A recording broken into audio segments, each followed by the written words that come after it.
नमस्कार, मैं धनंजय कुमार, आप देख रहे हैं निवासी टीवी। आज जिला बलिया के रसड़ा विधानसभा में आ चुके हैं और मैं उसी मंदिर में मैं खड़ा हूं जिस मंदिर में भाई साहब को जाने से रोका गया। और ये घटना आप देख रहे हैं कितने बुरी तरह से इनको मारा गया है। तो हम इन लोगों से मिल चुके हैं और इन लोगों से जानेंगे ये घटना कैसे घटी। तो भाई साहब, सबसे पहले हम जानेंगे आपका परिचय क्या माना अपना, ये घटना कैसे घटी और क्यों घटी। रोज की तरह आ रहे थे मंदिर में पूजा करने के लिए।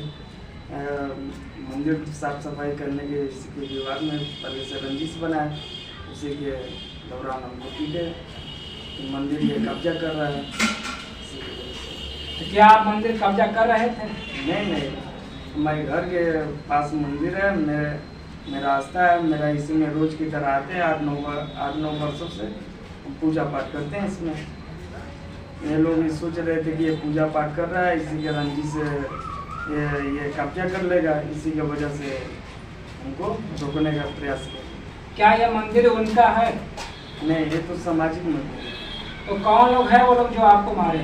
मंदिर में इन लोग पहले से माता पिता रहते आए हैं, पूजा पाठ करते आए हैं और उन्हीं लोगों का बनाया हुआ है, उन्हीं लोग का देन है। सामाजिक चंदे की वजह से मंदिर खड़ा हुआ है, तो हम भी उन्हीं लोग के तरह से, उन्हीं लोग से शिक्षा से शिक्षित हुए तो आए, इसी में हम पूजा पाठ करने लगे। 8-9 वर्षों से ये लोग सोचे कि हम लोग तो मृत हो गए हैं, इसी की वजह से ये लोग हमको रोकने का प्रयास करेंगे, कब्जा करेंगे।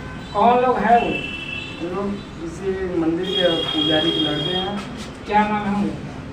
एक का नाम है संतोष वर्मा, एक का नाम है आशीष वर्मा, एक राजन वर्मा। तो आपने इस मंदिर में कितने दिन से पूजा कर रहे हैं? 9 वर्षों से। 9 वर्ष से। क्या आपको कुछ फायदा हुआ? फायदा तो बहुत हुआ। फायदा भी दिख रहा है आपको? फायदा तो दिख रहा है, ये तो जैसे रंजिश बनाएंगे तो ये तो होगा ही होगा। तो भगवान तो आते ही हैं, इंसाफ तो देर होता है लेकिन अंधेर नहीं होता, इंसाफ जरूर मिलता है। क्या भगवान आपको आए बचाने के लिए? बचाने तो आए, तभी तो हम बाहर निकल गए, तभी तो हम बच गए। फिर तो आप तो मरे मरने से बच गए। मरे से बचे, इसलिए बचे कि वो पूरा ये सब घेर लिए थे। उन्हीं के दया दृष्टि से हम बाहर निकल गए तो लोग समाज में बिटुरा गए, सब बचा लिए हमें। ज्योतिबा फुले जी जो शिक्षा के निर्माता है, जिसे राष्ट्रपिता कहा जाता है, ज्योतिबा फुले जी, माली विदाली जी थे। उन्होंने एक बात कहा तो बहुत है लेकिन एक बात हमको याद है। उन्होंने कहा कि मंदिर के घंटी से गुलाम पैदा होता है और स्कूल के घंटी से बुद्धिजीवी पैदा होता है। इस बात को मानते हैं आप? मानते हैं। एक 4 लाइनें एक हम करना चाह रहे हैं, इस लाइन को आप काट सके तो काट लीजिए और जो भी इस वीडियो को देख रहे हैं उनको भी मैं चाह रहा हूँ। तो 4 लाइनें है कि भगवान से न्याय मिलता तो न्यायालय नहीं होता, सरस्वती से ज्ञान मिलता तो विद्यालय नहीं होता, और दुआओं से दुआ होता तो गाले नहीं होता, बिन किए भाग जगता तो कार्यालय नहीं होता। तो आपके साथ में जो करवा हुआ, जो आप लोगों को आपको जो मारे वो लोग, तो आप न्याय के लिए आप मंदिर में 9 वर्षों से आ रहे हैं। अभी जो घटना घटी आपके सामने, इस घटना को, इस न्याय पाने के लिए आप मंदिर में ही आए या कहीं और गए थे? नहीं, गए थे। कहाँ गए थे? थाने में न्याय मिला? न्याय तो मिला है। न्याय मिला। आप पढ़े लिखे हैं, सरस्वती से पूजा करने से ज्ञान मिला या स्कूल ट्यूशन कोचिंग में जाने से मिला? मन की आस्था है, मन में विश्वास है कि हाँ सरस्वती से हमें ज्ञान प्राप्त होती है, तो सरस्वती के पास हम जाते हैं। ज्ञान कहाँ से मिला आपको? ज्ञान मंदिर और विद्यालय से मिला। सर, आपका कहीं स्वास्थ्य वगैरह खराब होता है तो कहाँ जाते हैं? स्वास्थ्य वगैरह खराब होता है तो हम भगवान से यही विनती करते हैं कि जल्द से जल्द स्वस्थ हो जाएं और इन्हीं के दया दृष्टि से वो हॉस्पिटल जो डॉक्टर होते हैं वो इलाज करते हैं, इलाज करते हैं, दवा देते हैं, सब हो जाता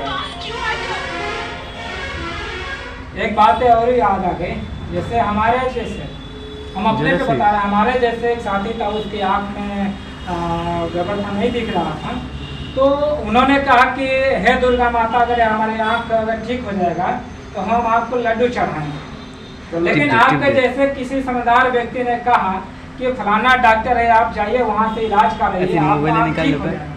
तो हम गए और डॉक्टर के पास, डॉक्टर ने इलाज कर दिया, हमारे आँख ठीक। जब आँख ठीक हो गया तो हम दुर्गा माँ के मंदिर के तरफ गए लड्डू चढ़ाने के लिए। तो आपके जैसे लोगों ने कहा कि डॉक्टर साहब, आप जिसका आँख का ऑपरेशन किया था वो लड्डू लेकर दुर्गा माँ के मंदिर के तरफ जा रहा है, क्योंकि आँख का ऑपरेशन तो आपने किया लेकिन वो दुर्गा माँ के तरफ जा रहे हैं, ऐसा क्यों? तो डॉक्टर ने कहा कि तुम नहीं समझ रहे हो, उसका हमने आंखों का ऑपरेशन किया है, दिमागों का ऑपरेशन नहीं किया। अगर दिमागों का ऑपरेशन किया होता तो दुर्गा मंदिर के जाने के बदले हमारे तरफ आता और कहता कि डॉक्टर साहब, आपने हमारे आंखों का ऑपरेशन किया, आप हम खुश हैं इसलिए आपको हम लड्डू लाए हैं, खा लीजिए। लेकिन ये होता है कि वो भगवान दुर्गा माँ को हम पहले लालची बनाते हैं, लालच देते हैं कि हम लड्डू चढ़ाएंगे। तो आस्था है तो वह मन में रखिए, उसके मन में दीजिए। उसको मुंह पर बोल के, किसी के मुंह पर बोलेंगे हे दुर्गा माँ हमें खाना खिला दीजिए, बिना हाथ उठाए हम खाना नहीं खा सकते, बिना कुछ किए हुए हम कुछ नहीं कर सकते। हमारा कर्म ही पूजा है, हमारा आस्था ही हमारा पूजा है। अच्छा ये बात बताइए, किसी मंदिर, किसी देवी देवता कोई लड्डू प्रसाद या पैसा मांगता है किसी से? नहीं, कोई नहीं मांगता है, लेकिन हम लोग का आस्था होता है कि वहाँ पर हम लोग चढ़ावा देते हैं, हम लोग पूजा पाठ करते हैं, हम लोग अपने मन की संतुष्टि वहाँ प्रदान करते हैं, हमको मन की शांति मिलती है। जब आपने कहा कि लड्डू मिठाई वगैरह पर प्रसाद पैसा कोई देवी देवता नहीं मांगता है, फिर जो देता है उसको आप क्या कहेंगे? समझदार कहेंगे या कुछ और कहेंगे? वो तो समझदार, उसका मन की सोच है कि वो कर रहा है, वो दे रहा है। फिर खाता कौन है, पैसा देता कौन है? खाता तो उसको प्रसाद समझ गया, हम ही लोग खाते हैं, उसको बांटते हैं समाज में, सबको जो भूखे प्यासे रहते हैं उन लोग का पैसा कौन देता है? पैसा तो मंदिर के जो प्रांगण में क्षति हुई है, वो जो कुछ नया निर्माण करना है उसके लिए लगाया जाता है। तो इस देश के जो राष्ट्रपति जयराम नाथ कोविंद जी, उनको भी मंदिर में जाने से रोका गया था। उत्तर प्रदेश के मुख्यमंत्री अखिलेश यादव जी जब 2017 में जब कुर्सियाँ छोड़े तो उनको भी सीएम बंगला को शुद्धिकरण हुआ था। ये बहुत ऐसी बातें हो रही है, जो छोटी बिरादरी के लोग हैं, जो ओबीसी SC ST के लोग हैं, उनको मंदिर में जाने से रोका जा रहा है। तो जब मंदिर में जाने से रोका जा रहा है तो फिर जा क्यों रहे हैं? मंदिर में जाने से कोई नहीं रोकता है। कहा जाता है कि भगवान हर इंसान के कड़कर में है। तो जब भगवान अपने अंदर ही है तो अपने अंदर के भगवान को संतुष्ट क्यों न करेंगे?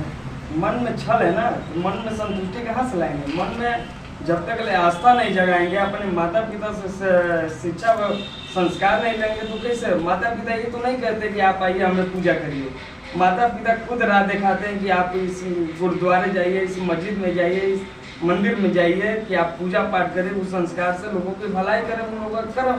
आप ऐसा कर्म करो कि समाज में तुम्हारा वो गरीबों का उद्धार हो, गरीबों को नीचे से ऊपर लाओ, सबका पेट भरना होता है। चलिए भाई साहब, तो आपके दुख में हम शामिल हैं और बहुत हमको दुख है कि आपके साथ में ऐसा हुआ जो कि नहीं होना चाहिए। तो मैं धनंजय कुमार, आप देखते हैं निवासी टीवी।